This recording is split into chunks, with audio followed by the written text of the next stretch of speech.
It doesn't hit you like a thunderstorm. It settles in quietly, like dust you don't notice, until suddenly everything feels heavy.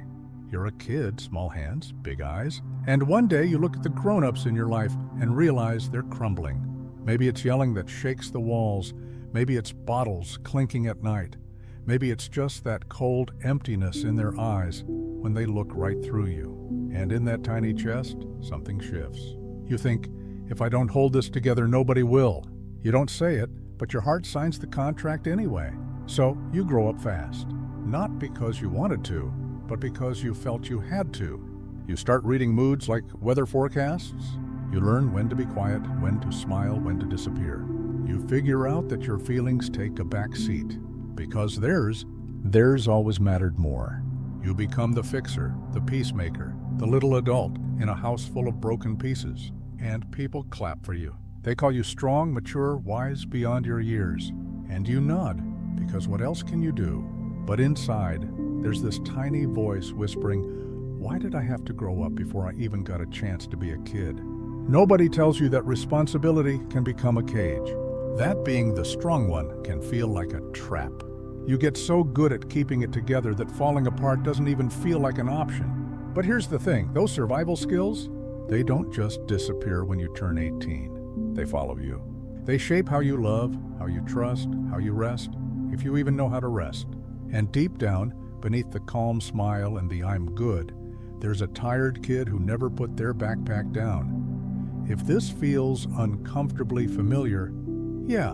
And here's where it catches up to you. You grow older, the world calls you independent, capable, got it all together, but inside you still flinch at softness.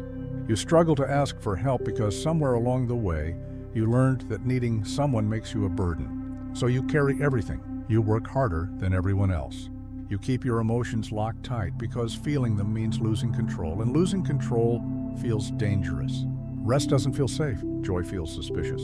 Calm feels like the silence right before something blows up. And when someone finally tries to love you gently, you don't know what to do with it.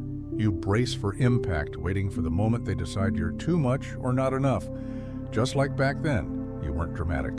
You weren't overthinking. You were surviving. But survival has a way of overstaying its welcome. Being the strong one becomes exhausting. Being the reliable one becomes lonely.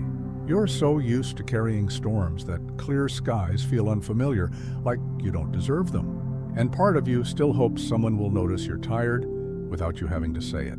That someone will walk into your life and say, hey, you don't have to hold everything anymore.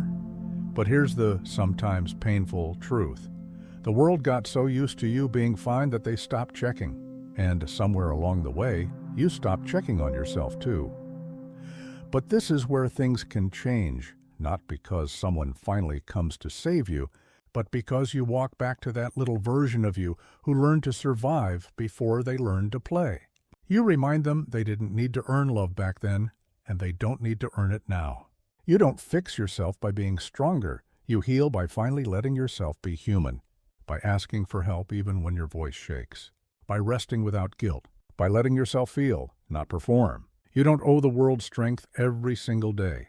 Sometimes the bravest thing you can do is set the armor down and whisper, I'm tired. That's not weakness. That's finally coming home to yourself. Before you go, tell me this in the comments.